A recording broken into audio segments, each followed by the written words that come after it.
എഴുതിയ ആ ലേഖനം അതിന്റെ 12-ാം അധ്യായം 1-ാമത്തെ വാക്യം. റോമർക്ക് എഴുതിയ ലേഖനം അതിന്റെ 12-ാം അധ്യായം 1-ാമത്തെ വാക്യം. സ്തോത്രം. നമുക്കെല്ലാം അറിയാവുന്ന വാക്യമാണ്. സഹോദരന്മാരെ, ഞാൻ ദൈവത്തിന്റെ മനസ്സിൽ ഓർത്ത് നിങ്ങളെ പ്രബോധിപ്പിക്കുന്നത്, നിങ്ങൾ ബുദ്ധിയുള്ള ആരാധനയായി നിങ്ങളുടെ ശരീരങ്ങളെ ജീവനും വിശുദ്ധിയും ദൈവത്തിന് പ്രസാദമുള്ള യാഗമാക്കി സമർപ്പിക്കും. ഹല്ലേലൂയ, സ്തോത്രം. നമുക്കെല്ലാം അറിയാവുന്ന വളരെ സുപരിചിതമായ, നമ്മുടെ ഏത് ഉറച്ചു വെച്ചാൽ പോലും പറയാൻ കഴിയുന്ന ഒരു വാക്യമാണ്. റോമർക്ക് പൗലോസ് ലേഖനം എഴുതുമ്പോൾ അതിൽ അദ്ദേഹം റോമൻ സഭയെ ഓർമ്മിപ്പിക്കുന്ന വളരെ ഇമ്പോർട്ടന്റ് ആയ, വളരെ സ്ഫോടനാത്മകമായ മാറ്റങ്ങൾ ഒരു വ്യക്തിയുടെ ജീവിതത്തിൽ വരുത്തുവാൻ കഴിവുള്ള ഒരു വാക്യമാണ് നമ്മളിപ്പോൾ വായിച്ചു കേട്ടത്. രണ്ട് കാര്യങ്ങൾ അവിടെ പറയുന്നത്: ആരാധനയും യാഗവും. സ്തോത്രം. ഹല്ലേലൂയ. ആരാധനയും ആ, ആരാധന മാത്രമല്ല, ആരാധനയുണ്ട്, ആ, യാഗമുണ്ട്, വിശുദ്ധിയുണ്ട്. സ്തോത്രം. വിശുദ്ധി, യാഗം, ഈ രണ്ട് കാര്യങ്ങൾ മെയിനായിട്ട് പറയുന്നത്. ഈ രണ്ട് കാര്യങ്ങളുടെ ആരാധനയെ കുറിച്ച് അവിടെ അപ്പോസ്തലൻ പറയുന്നത്. ഒന്നാമത്തേത് വിശുദ്ധി, രണ്ടാമത്തേത് ആരാധന. സോറി, യാഗം. രണ്ട് കാര്യങ്ങളെ കുറിച്ചാണ് പറയുന്നത്.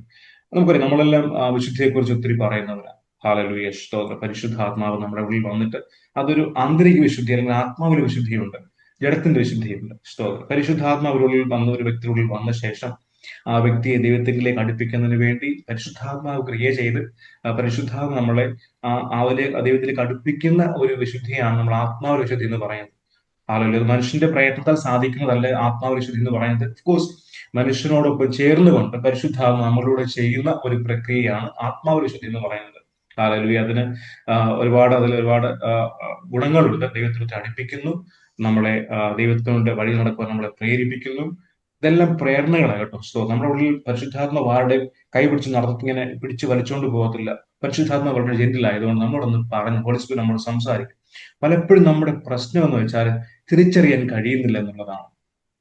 വിശ്വാസികളായ എല്ലാവരും അല്ല കേട്ടോ, മോസ്റ്റ് ഓഫ് ദ ബിലീവേഴ്സ്, അതായത് വിശ്വാസികൾ ഭൂരിഭാഗവും പലപ്പോഴും പരിശുദ്ധാത്മാവിന്റെ മന്ത്രണങ്ങൾ, അല്ലെങ്കിൽ ഹൃദയത്തിലെ ആ ഒരു നമ്മോടുള്ള വാക്കുകൾ പലപ്പോഴും തിരിച്ചറിയാൻ കഴിയാതെ നമ്മൾ അതിനനുസരിക്കാൻ കഴിയാതെ ആയിരിക്കും എന്നുള്ളതാണ് പലപ്പോഴും സത്യാവസ്ഥ. അങ്ങനെ വിജയിക്കുന്നവരുണ്ടല്ലോ എന്നല്ല, അഭേദത്തിൽ അതിനെ സൂക്ഷിക്കുന്നവരുണ്ട്. പക്ഷെ അതായത് പരിശുദ്ധാത്മ ഉള്ളിൽ പറയുന്ന ഓരോ കാര്യങ്ങളെ തിരിച്ചറിയുകയും അതിനൊത്തവണ്ണം സ്റ്റെപ്പ് വെക്കുകയും ചെയ്യുമ്പോഴാണ് ആത്മാവിന്റെ വിശുദ്ധി അതതിന്റെ വേണ്ട തലത്തിലേക്ക് എത്തിച്ചേരുന്നത്. ഹല്ലേലൂയ, സ്തോത്രം. ആ പരിശുദ്ധാത്മാവിന്റെ സഹായമില്ലാതെ, അതോടൊപ്പം തന്നെ നമ്മുടെ സഹകരണമില്ലാതെ ആത്മാവിശുദ്ധി അത് സാധ്യമാവുകയില്ല. സ്തോത്രം. ആത്മാവിശുദ്ധി അതാണ്, ദൈവത്തിലേക്ക് അടുപ്പിക്കുന്നു. നമ്മുടെ സ്വയപ്രയത്നം വരുന്നത്. നമ്മൾ പലപ്പോഴും പറയാറില്ല, എനിക്കത് ആഗ്രഹമുണ്ട് കർത്താവ്, പക്ഷെ എന്നെ സഹായിക്കണം, എനിക്ക് ഒത്തിരി സ്നേഹിക്കാൻ ആഗ്രഹമുണ്ട്. നമുക്കെല്ലാം കർത്താവിനെ ഒത്തിരി സ്നേഹിക്കാൻ ആഗ്രഹമുണ്ട്, പക്ഷെ നടക്കുന്നില്ല. ദൈവം ആഗ്രഹിക്കുന്ന പോലെ ഒരു സ്നേഹം നമ്മളിൽ നിന്ന് പുറത്തേക്ക് വരുന്നില്ല. പൂർണ്ണ ഹൃദയത്തോടെ, പൂർണ്ണ മനസ്സോടെ, പൂർണ്ണ ശക്തിയോടെ, ആത്മാവോടെ ഒക്കെ സ്നേഹിക്കണം നമ്മൾ പറയാറില്ലേ, വചനം പറയാറില്ലേ? പക്ഷെ നമ്മൾ സാധിക്കാറുണ്ടോ? പലപ്പോഴും നമുക്കത് കഴിയാറില്ല. ഹല്ലേലൂയ. അത് എന്താ കാര്യം? പലപ്പോഴും പരിശുദ്ധാത്മാവിന്റെ വാക്കുകൾ നമ്മൾ കേൾക്കാൻ കഴിയുന്നില്ല. എന്തുകൊണ്ടാണ്? കാരണം പലപ്പോഴും നമ്മൾ കേൾക്കുന്ന മറ്റു പല കാര്യങ്ങളും ആ പൂർണ്ണ ഹൃദയം നമ്മളിലേക്ക് പലപ്പോഴും സാധ്യമാകുന്നില്ല. പക്ഷെ അത് പരിശുദ്ധാത്മാവിന്റെ സഹായം, ഒപ്പം തന്നെ നമ്മുടെ ഒരു കോപ്പറേഷൻ അവിടെ ആവശ്യമാണ്. ഹല്ലേലൂയ. നമ്മുടെ സഹകരണമില്ലാതെ പരിശുദ്ധാത്മാവിന് നമ്മളെ അതിൽ വേണ്ട അളവിൽ കൊണ്ടുപോകാൻ സാധിക്കുകയില്ല. ഹല്ലേലൂയ. അതുകൊണ്ട് പൂർണ്ണ ഹൃദയത്തോടെ, പൂർണ്ണ ശക്തിയോടെ, പൂർണ്ണ ആത്മാവോടെ എന്ന് പറയുമ്പോൾ അത് നമ്മുടെ ആഗ്രഹം മാത്രമായി നിൽക്കാതെ, ആഗ്രഹം പറയുന്നതിനൊപ്പം തന്നെ, അതായത് ഒരു പർവ്വതത്തെ കയറണമെന്ന് ഞാൻ ആഗ്രഹിക്കുമ്പോൾ ഞാൻ ആഗ്രഹം കൊണ്ട് താഴെ നിൽക്കാതെ ഒരു സ്റ്റെപ്പ്, ഒരു കാലിന്റെ ഒരു സ്റ്റെപ്പ് എടുത്ത് വെച്ച് കഴിയുമ്പോഴായിരിക്കും അതിന്റെ അതിന്റെ ഏറ്റവും ആരംഭം സാധ്യമാകുന്നത്. തുടർന്നാണ് നമ്മൾ ഈ മൂലക്കാരി പോകുന്നത്. എനിക്ക് ആഗ്രഹമുണ്ടെന്ന് പറഞ്ഞ് എന്റെ കൂടെ നിൽക്കാൻ അത്ര പ്രോത്സാഹിപ്പിച്ചാൽ അത് നടക്കത്തില്ല. ഞാൻ ബലഹീനാണോ? ആ കൂടെ നിൽക്കുന്ന ആടെ കരം പിടിച്ച് ഒരുമിച്ച് കയറുക. അവിടെയാണ് പരിശുദ്ധാത്മാവിന്റെ പ്രസക്തി എന്ന് പറഞ്ഞാൽ. പരിശുദ്ധം നമ്മളെ സഹായിക്കും. പക്ഷെ ഒരു സ്റ്റെപ്പ് എടുത്ത് വെക്കുവാനുള്ള ആഗ്രഹം ഉണ്ടെങ്കിൽ ആ ആഗ്രഹം പരിശുദ്ധാത്മാവിലൂടെ സാധ്യമാകും. സ്തോത്രം. അപ്പൊ ആത്മാവിശുദ്ധി അതാണ്. എന്താണ് ഈ ജഡത്തിന്റെ വിശുദ്ധി? ഇവിടെ പൗലോസ് അപ്പോസ്തലൻ വ്യക്തമായിട്ട് പറയുന്നത്, നിങ്ങളുടെ ശരീരങ്ങളെ, നിങ്ങളുടെ ബോഡിയുടെ വിശുദ്ധി വളരെ ഇമ്പോർട്ടന്റ് ആണ്. ദൈവത്തെ പ്രസാദിപ്പിക്കുവാൻ നമുക്ക് ആവശ്യമായിട്ടുള്ള രണ്ട് കാര്യങ്ങൾ അവിടെ ഞാൻ ആദ്യം പറഞ്ഞു. നമ്മുടെ വിശുദ്ധി, രണ്ടാമത് നമ്മുടെ യാഗം, നമ്മുടെ സാക്രിഫൈസ്. ഈ രണ്ട് കാര്യങ്ങളാണ് ദൈവത്തെ നമ്മൾ പ്രസാദിപ്പിക്കാൻ ഏറ്റവും ആവശ്യമായിട്ടുള്ളത്. നമ്മുടെ ദൈവമക്കളെ, നമ്മുടെ ദൈവസ്ഥാന വിശുദ്ധി ഇല്ലാതെ, അല്ലെങ്കിൽ ഒരു സാക്രിഫൈസ് ഇല്ലാതെയുള്ള പ്രാർത്ഥനയൊക്കെ ഉണ്ടല്ലോ. ടു ബി ഫ്രാങ്ക്, അത് എന്നോട് ഉദ്ദേശം തോന്നുന്നില്ല. ജാതികൾ പ്രാർത്ഥിക്കുന്ന പോലെ, സ്തോത്രം, ജാതികൾ പ്രാർത്ഥിക്കുന്ന പോലെ നമ്മുടെ ഹൃദയത്തിന്റെ ശുദ്ധിയില്ലാതെ, നമ്മുടെ ശരീരത്തിന്റെ ശുദ്ധിയില്ലാതെ, നമുക്കൊരു ദിവസം ചിലതൊക്കെ ബലി കൊടുക്കാൻ കഴിയാതെ, കഴിഞ്ഞ സുമ പറയുന്നത് കേട്ടു. ഒരു ഒരു രാജ്യത്ത് ഒരു ദൈവദാസന്റെ ചർച്ച് വളരെ ഭയങ്കരമായിട്ട് ഗ്രോ ചെയ്യുന്നു. അവിടെ ആർക്കും പ്രശ്നം, എല്ലാവരും വിശ്വാസങ്ങളെല്ലാം ഹാപ്പിയാണ്, അവരുടെ ജീവിതത്തിന്റെ എല്ലാ മേഖലകളിലും നന്മയാണ് എന്നൊക്കെ. ഒരു ഒരു വിച്ച് ക്രാഫ്റ്റിനെ സേവിച്ചിരുന്ന ഒരു സ്ത്രീ, വിച്ച് ക്രാഫ്റ്റ് വിദേശങ്ങളിൽ അങ്ങനെയുള്ള ഐറ്റംസ് ഒക്കെ ഉണ്ടല്ലോ. അപ്പൊ അവരിരുന്ന് ഒരു വിശ്വാസം വന്ന ശേഷം ടെസ്റ്റിമണി പറയുന്ന കാര്യമാണ്. ഈ സ്ത്രീ പറയുന്നത്, ഈ മനുഷ്യന്റെ ചർച്ചിൽ ഭയങ്കര ഗ്രോത്ത് ആണ്, അല്ലെങ്കിൽ വളരെ ഹാപ്പിനെസ് ആണ്, വളരെ സമൃദ്ധിയാണ്. ഇവർ ആ മനുഷ്യനെ വാച്ച് ചെയ്യാൻ തുടങ്ങി. ഈ മനുഷ്യൻ രാത്രി 3 മണി മുതൽ 1 മണിക്കൂറോളം എന്ത് വിഷയമുണ്ടെങ്കിലും ഡിസിപ്ലിൻഡ് ആയിട്ട് എല്ലാ ദിവസങ്ങളിൽ പോയി പ്രാർത്ഥിക്കുന്ന സ്വഭാവമുണ്ട്. അപ്പോ അതാണ് ഈ മനുഷ്യന്റെ വിജയം. ഹല്ലേലൂയ. ഒരു പക്ഷേ ലോകത്തിന് മുമ്പിൽ പലതും കാണിച്ചു കൊടുക്കാനില്ലായിരിക്കും, പക്ഷെ ദിവസങ്ങളിൽ പോയി ഡിസിപ്ലിനോടുകൂടി ചിലവഴിക്കുന്ന ചില സമയങ്ങൾ, അത് പ്രാർത്ഥനയിലാകട്ടെ, ദൈവദിന ധ്യാനത്തിലാകട്ടെ, ആരാധനയിലാകട്ടെ, ഡിസിപ്ലിനോടുകൂടി അവിടെ കൊടുക്കുന്ന ഒരു വിലയുണ്ട്, ഒരു യാഗമുണ്ട്. ഹല്ലേലൂയ. ഒരു സാക്രിഫൈസ് ഉണ്ട്. ഹല്ലേലൂയ. അത്തരം സാക്രിഫൈസുകൾ നമ്മുടെ ജീവിതത്തിൽ ആവശ്യം. ഹല്ലേലൂയ. അപ്പൊ ഞാൻ പറഞ്ഞതാണ്, ആ ശരീരത്തിന്റെ ഹല്ലേലൂയ വിശുദ്ധി എന്ന് പറയുന്നത് ദൈവം ഏറ്റവും കൂടുതൽ ആഗ്രഹിക്കുന്ന ഒരു കാര്യമാണ്. ശരീരത്തിന്റെ വിശുദ്ധി എന്ന് പറയുന്നത്, ആ ശരീരത്തിന്റെ വിശുദ്ധിയെ ദൈവം, ബിക്കോസ് പരിശുദ്ധാത്മാവിന്റെ മന്ദിരമാണ് നമ്മുടെ ബോഡി എന്ന് പറയുന്നത്. ഈ ബോഡിക്ക് ശുദ്ധിയില്ലെങ്കിൽ ആളുകൾ പലപ്പോഴും നല്ല നമ്മുടെ പ്രാർത്ഥനയൊക്കെ അതെങ്ങനെയാണ് നമുക്ക് ആലോചിക്കാവുന്ന ദൈവം. സ്തോത്രം. നമ്മൾ ആരും അങ്ങനെയുള്ളതെന്നല്ല ഞാൻ പറഞ്ഞ്, അതിന്റെ ഒരു എന്റെ ഒരു മെസ്സേജിന്റെ ഭാഗമായിട്ട് ഞാൻ പറയും, നമ്മുടെ ശരീരത്തിന് വിശുദ്ധിയില്ലെങ്കിൽ നമ്മുടെ ആത്മീയ ജീവിതം ഒരു ഫ്ലോപ്പ് ആണെന്ന് ഞാൻ പറയും. സ്തോത്രം. ഹല്ലേലൂയ. അപ്പം നമ്മുടെ ആത്മാവിന്റെ വിശുദ്ധി, നമ്മുടെ ശരീരത്തിന്റെ വിശുദ്ധി, ഈ ശരീരത്തിന്റെ വിശുദ്ധിക്ക് ഏറ്റവും വേണ്ട ഒരു ഘടകം എന്ന് വെച്ചാൽ നമ്മുടെ അനുസരണമാണ്.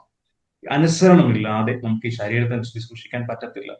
നമ്മൾ വിചാരിക്കും നമ്മളൊരു കൃപാവരമൊക്കെ പ്രാപിച്ച് നമ്മൾ ദൈവത്തോട് പ്രാർത്ഥിച്ച് കഴിയുമ്പോൾ നമ്മളെ പാപം അങ്ങ് വിട്ടുപോകുമെന്ന് വിചാരിക്കും. നോ, ഒരിക്കലുമില്ല. പാപം എപ്പോഴും നമ്മുടെ മുമ്പിലുണ്ട്. നമ്മുടെ ഓരോ സ്റ്റെപ്പുകളിലും പാപം നമ്മളെ ഇങ്ങനെ, പിശാചിന്റെ ഏജൻസ് നമ്മളെ എപ്പോഴും ടെൻഡ് ചെയ്യാൻ എപ്പോഴും നമ്മുടെ കൂടെ ഉണ്ട്. യേശു കർത്താവിനെ പോലും ടെൻഡ് ചെയ്യാൻ പിശാചി ധൈര്യപ്പെട്ടെങ്കിൽ ഓഫ് കോഴ്സ് നമ്മളെയും ടെംപ്റ്റ് ചെയ്യാൻ അവർ യാതൊരു ഭയമില്ല. നമ്മളെ പിശാചിന് യാതൊരു പേടിയുമില്ല. അല്ലെങ്കിൽ നമ്മുടെ ഉള്ളിൽ വസിക്കുന്ന പരിശുദ്ധാത്മാവിനെ, ക്രിസ്തുവിന്റെ നാമത്തെയാണ് പിശാചിന് ഭയമുള്ളത്. അപ്പൊ നമ്മൾ ഓരോ സ്റ്റെപ്പും നമ്മൾ അനുസരണത്തോട് വെക്കുന്നില്ലെങ്കിൽ,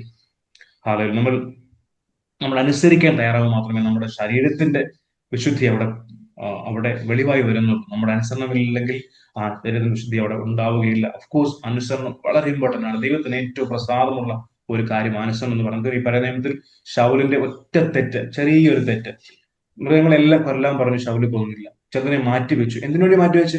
ദൈവത്തിന് വേണ്ടി മാറ്റിവെച്ച്. പക്ഷെ ദൈവം പറഞ്ഞു, കൊല്ലാൻ പറഞ്ഞു, എല്ലാ മൃഗങ്ങളെയും കൊന്നു കളയാൻ പറഞ്ഞു. ശൗല് തടിച്ചതിനെ കൊല്ലത്തിനെയും മാറ്റിവെച്ചു. കർത്താവിന് വേണ്ടി മാറ്റിവെച്ചെന്ന് പറഞ്ഞത്, കർത്താവിന് വേണ്ടി ചെയ്ത ഒരു പ്രവൃത്തി, നല്ല പ്രവൃത്തിയാണ്. നമ്മൾ ശൗല് നല്ലതല്ലേ ചെയ്യുന്നത്, നമുക്ക് കർത്താവിന് വേണ്ടി കുറച്ച് തടിച്ച കാളയൊക്കെ മാറ്റിവെച്ചു, ആരാധിക്കാൻ വേണ്ടിയാണ്. പക്ഷെ തമ്പുരാൻ പറഞ്ഞു അങ്ങനെയല്ല, എല്ലാം നശിപ്പിക്കാൻ പറഞ്ഞു. അപ്പൊ അനുസരണം നമ്മൾ അനുസരണക്കേട് കാണിക്കുന്ന നന്മയ്ക്ക് വേണ്ടിയാണെങ്കിൽ പോലും ദൈവം പറഞ്ഞ പോലെ ചെയ്തില്ലെങ്കിൽ നമ്മൾ അനുസരണക്കേടാണ്. അത് നന്മയ്ക്കല്ല, തിന്മയ്ക്കല്ല. അപ്പം ഈ ശരീരത്തിന്റെ ഒരു ആരാധന, ഈ വിശുദ്ധി എന്ന് പറയുന്നത് ബേസ്ഡ് ഓൺ ദ ഒബീഡിയൻസ്, അനുസരണം വളരെ ഇമ്പോർട്ടന്റ് ആണ്. ഞാൻ പറഞ്ഞു, നമ്മുടെ വിശുദ്ധിയെ കുറിച്ച് പറഞ്ഞു. രണ്ടാമത്തെ നമ്മുടെ യാഗത്തെ കുറിച്ച് ഞാൻ പറഞ്ഞു. യാഗം എന്ന് പറഞ്ഞാൽ ചിലത് നഷ്ടപ്പെടുത്താൻ, ചിലത് കിട്ടത്തില്ലെന്ന്. ഹാലലൂയ. നമ്മുടെ യേശു കർത്താവ് എക്സാമ്പിളാണ്. സകലത് ഉപേക്ഷിച്ചു, ഹാലലൂയ, എല്ലാം വിട്ടിറങ്ങി താണിറങ്ങി വന്നു, ഭൂമിയിലേക്ക് വന്നു, മനുഷ്യനായി തന്നെത്താൻ ദാസനായി വിളങ്ങി. അതായത് ചിലത് വിട്ടുകളയാതെ, നമുക്ക് നമ്മൾ വിലപ്പെട്ടതെന്ന് കരുതുന്ന ചിലത് വിട്ടുകളയാതെ, ദൈവം വിലയേറിയെന്ന് കരുതുന്ന ചിലത് കിട്ടത്തില്ല. അത് 100% ഉറപ്പാണ്. അപ്പോ ആ യാഗം എന്ന് പറഞ്ഞാൽ ഒരുപാട് യാഗത്തെ കുറിച്ച് ബൈബിൾ പറയുന്നുണ്ട്. ഇത് തന്നെ ഒരു യാഗമാണ്. നമ്മൾ നമ്മുടെ ബോഡിയെ ജീവനുള്ള യാഗമായി സമർപ്പിക്കുന്നു. അതായത് ഞാൻ എന്നെ ഉപേക്ഷിക്കുക. അവിടെ സ്തോത്രയാഗമുണ്ട്, കൊടുക്കുന്ന യാഗമുണ്ട്, പിന്നെ ആരാധന എന്ന യാഗമുണ്ട്, അതുപോലെ നമ്മൾ പിന്നെ സ്വയം സമർപ്പിക്കുന്ന പല യാഗങ്ങളുണ്ട് വേദപുസ്തകത്തിൽ. ഈ ഏറ്റവും പ്രധാനപ്പെട്ട യാഗം എന്നെ തന്നെ ദൈവത്തിന് സമർപ്പിക്കുന്ന ഒരു യാഗം. ആ ഒരു യാഗം എന്ന് പറയുമ്പോൾ ഞാനല്ല, അവിടെ ക്രിസ്തുവാണ് ജീവിക്കുന്ന ഒരു വിശ്വാസം അവിടെ വന്നു കഴിയുമ്പോൾ ഈ ഒരു യാഗം സാധ്യമാകുന്നത്. അത് മനുഷ്യന്റെ സ്വഭാവം വെച്ചിട്ട് ഭയങ്കര പാടാണത്. അങ്ങനെ ഒരു സമർപ്പണത്തിലേക്ക് അല്ലെങ്കിൽ ഒരു ആഗ്രഹത്തിലേക്ക് ഞാൻ ദിവസം പറഞ്ഞു, ഇപ്പോഴും ഓർക്കുന്നുണ്ട്. നമ്മുടെ ആഗ്രഹം, അതായത് അവിടെ ഈ നമ്മുടെ ഈ ഷൂട്ടിങ്ങിന്റെ കോമ്പറ്റീഷൻ ഇല്ലേ, ഷൂട്ടിംഗ് കോമ്പറ്റീഷൻ, അതായത് അതുപോലെ തന്നെ നമ്മൾ ഒരു ലക്ഷ്യത്തിലേക്ക് നമ്മുടെ ഗൺ വെച്ച് നമ്മൾ ഇങ്ങനെ ഷോട്ട്, അല്ലെങ്കിൽ നമ്മളൊരു ഒരു അമ്പ ചെയ്യുമ്പോൾ നമ്മുടെ ആരോസ് ഒന്നും ആ ലക്ഷ്യത്തിലേക്ക് കൊള്ളണമെന്ന് നിയമമൊന്നുമില്ല. ഈ ആരോസ് അല്ലെങ്കിൽ കറക്റ്റ് ആയിട്ട് ആ പോയിന്റിൽ കൊള്ളണം നിയമമൊന്നുമില്ല. പക്ഷെ നമ്മുടെ ആ ഹൃദയമാണ്. അവിടേക്ക് നമുക്ക് എയ്യാനുള്ള മനസ്സുണ്ടോ, അല്ലെങ്കിൽ ആരോസ് അവിടേക്ക് ഇടാനുള്ള മനസ്സുണ്ടോ എന്നുള്ളത് ഇമ്പോർട്ടന്റ്. അവിടേക്ക് എനിക്ക് എനിക്ക് എന്റെ ഭാഗത്ത് നിന്ന് ഒരു ശ്രമം, ഒരാഗ്രഹം എനിക്കുണ്ടോ? ഈ ആഗ്രഹത്തെ മാനിക്കുന്ന കർത്താവ്. ആഗ്രഹം, ആ ഹൃദയത്തിലുള്ള ആഗ്രഹം ശുദ്ധമാണോ, ശരിയാണോ, അങ്ങനെയെങ്കിൽ അതിന് ആ ദൈവം വില കൊടുക്കുന്നുണ്ട്. നമ്മുടെ ക്രിസ്തുവിനെ പോലെ ഉള്ളിൽ ആഗ്രഹമുണ്ടോ, അത് പരിശുദ്ധമായി വിടുന്നത്. ആ ആഗ്രഹം അവിടെ ഉണ്ടെങ്കിൽ നമ്മൾ അതിനുവേണ്ടി ചെയ്യുന്ന ഓരോ എഫേർട്ടും ദൈവം മാനിക്കും. ഹല്ലേലൂയ, സ്തോത്രം. അപ്പൊ ആ ആഗ്രഹം നമുക്ക് ബിക്കോസ് നമ്മളെ കൊണ്ട് അത് സാധിക്കുകയില്ല, പരിശുദ്ധാത്മാവ് അത് ചെയ്തു തരുന്നത്. അപ്പൊ നമ്മുടെ ആഗ്രഹമാണ് അതിന്റെ ബേസ്മെന്റ് എന്ന് പറയുന്നത്. അടിസ്ഥാനം ആഗ്രഹമാണ്. ഈ ആഗ്രഹമുണ്ടോ, ഉറപ്പായിട്ട് ദൈവം നമുക്ക് ചെയ്തു തരും. നമ്മളിലേക്ക് അതാ ദൈവത്തിന്റെ പ്രസ്താവം എന്ന് പറയുന്നത്. അദ്ദേഹത്തിന്റെ ആഗ്രഹം ശുദ്ധമായിരിക്കണം. ഹല്ലേലൂയ. അപ്പം ഈ ദിവസങ്ങളിൽ ഈ ഒരു ദൈവത്തെ പ്രസാദിപ്പിക്കുന്ന രണ്ട് കാര്യങ്ങൾ: ഒന്ന് വിശുദ്ധി, ആത്മാവിന്റെ വിശുദ്ധി, ശരീരത്തിന്റെ വിശുദ്ധി. രണ്ടാമത്തെ കാര്യം നമ്മൾ സാക്രിഫിസ് അല്ലെങ്കിൽ യാഗം എന്ന് പറയും. നമ്മളെ തന്നെ കൊടുക്കുന്ന ഒരു യാഗം, ക്രിസ്തുവിനെ പോലെ ആകാനുള്ള ഒരു ആഗ്രഹം, ഒരു മനസ്സ്. ദൈവത്തെ പ്രസാദിപ്പിക്കുന്ന രണ്ട് കാര്യത്തെക്കുറിച്ച് ഞാൻ പറഞ്ഞു. ഈ പുതുവർഷത്തിൽ, ഈ പുതിയ വർഷം, ഈ രണ്ട് കാര്യങ്ങൾ നമുക്ക് അറിയാവുന്ന കാര്യങ്ങളാണ്. ഇതൊരു ഓർമ്മപ്പെടുത്തൽ മാത്രമാണ്. ഹല്ലേലൂയ. ഒരിക്കലും ഇതൊരു ആ, ആ, ഞാൻ എന്റെ കയ്യിൽ നിന്ന് കേട്ട് പറഞ്ഞാൽ ഇത് കർത്താവ് എന്നെ കുറിച്ച് ആഗ്രഹിക്കുന്നു, നിങ്ങളെ കുറിച്ച്. ഓഫ്കോഴ്സ് നമ്മൾ അങ്ങനെയാണല്ലോ, പക്ഷെ നമ്മൾ അല്പം കൂടി ഒന്ന് വളരുക. ദൈവം എന്നെ കുറിച്ച് ആഗ്രഹിക്കുന്ന കർത്താവിലേക്ക് നടക്കുവാൻ ഈ പുതിയ വർഷം എനിക്ക് ഒന്നുകൂടെ ഒന്ന് സമർപ്പിക്കുവാൻ, അല്ലെങ്കിൽ ഞാൻ ഈ രണ്ട് ഏരിയ ഒന്നുകൂടെ ഒന്ന് മെച്ചപ്പെടുവാൻ, എന്റെ ശരീരത്തിന്റെയും എന്റെ മനസ്സിന്റെയും ആത്മാവിന്റെയും വിശുദ്ധീകരണം ഒന്നുകൂടെ ഒന്ന് വർദ്ധിക്കുവാൻ, ഒന്നുകൂടെ ഒന്ന് ദൈവത്തിലേക്ക് ആകർഷിക്കപ്പെടുവാൻ, ഒന്നുകൂടെ ദൈവത്തിലേക്ക് അടുക്കുവാൻ, അതിനുവേണ്ടി എന്നെ പല കാര്യങ്ങളൊന്നും ബലി കൊടുക്കുവാൻ തക്കണം, ഞാൻ യാഗമായി മാറ്റുവാൻ തക്കണം ആഗ്രഹിക്കുന്നു. എന്തിനൊക്കെ ചെയ്യുന്നത്? നമ്മൾ ദൈവം സ്നേഹിച്ചതുകൊണ്ട് നമ്മൾ ദൈവത്തെ സ്നേഹിക്കുക, ദൈവത്തെ പൂർണ്ണ ഹൃദയത്തോടെ സ്നേഹിക്കുക എന്ന് പറയുക മാത്രമല്ല, അത് തെളിവാക്കുക, അവന്ന് ദൈവത്തോടൊന്ന് കാണിച്ചു കൊടുക്കുക. എന്നിട്ട് ദൈവം വെച്ചിരിക്കുന്ന ആ നന്മകളെ, എന്താ ലോകത്തിന്റെ നന്മകൾ മാത്രമല്ല, ആ തമ്പുരാൻ വെച്ചിരിക്കുന്ന ആ സ്വകീയ നന്മകളെ, അബ്രഹാമിലൂടെ ജാതികൾക്ക് വരേണ്ട ആ വലിയ സമ്പത്ത്, അതേ സമ്പത്ത് നമുക്ക് അറിയത്തില്ല, പക്ഷെ ദൈവം വെച്ചിട്ടുള്ള വലിയ നന്മ ഒന്ന് പ്രാപിക്കുവാൻ തക്കോണം ദൈവം നമ്മളെ സഹായിക്കട്ടെ. അതിനുവേണ്ടിയുള്ള ഒരു ഒരുക്കമായി മാറട്ടെ. ഈ പുതുവർഷത്തിൽ ഈ രണ്ട് കാര്യങ്ങളെ ഒന്നുകൂടെ മനസ്സ് വെച്ച് ഉറയ്ക്കുവാൻ തക്കോണം ദൈവം നമ്മളെ സഹായിക്കട്ടെ എന്നുള്ള പ്രാർത്ഥനയോടെ അതിന് ഹൃദയങ്ങളെ നമുക്ക് ഒരുക്കാം, അതിനോട് സമർപ്പിക്കാം. ഇത് നമ്മളെ സഹായിക്കട്ടെ എന്നുള്ള പ്രാർത്ഥനയോടെ ഞാൻ എന്റെ വാക്കുകൾ നിർത്തുന്നു. കർത്താവ് നമ്മളെ സഹായിക്കുമാറാകട്ടെ. God bless you all.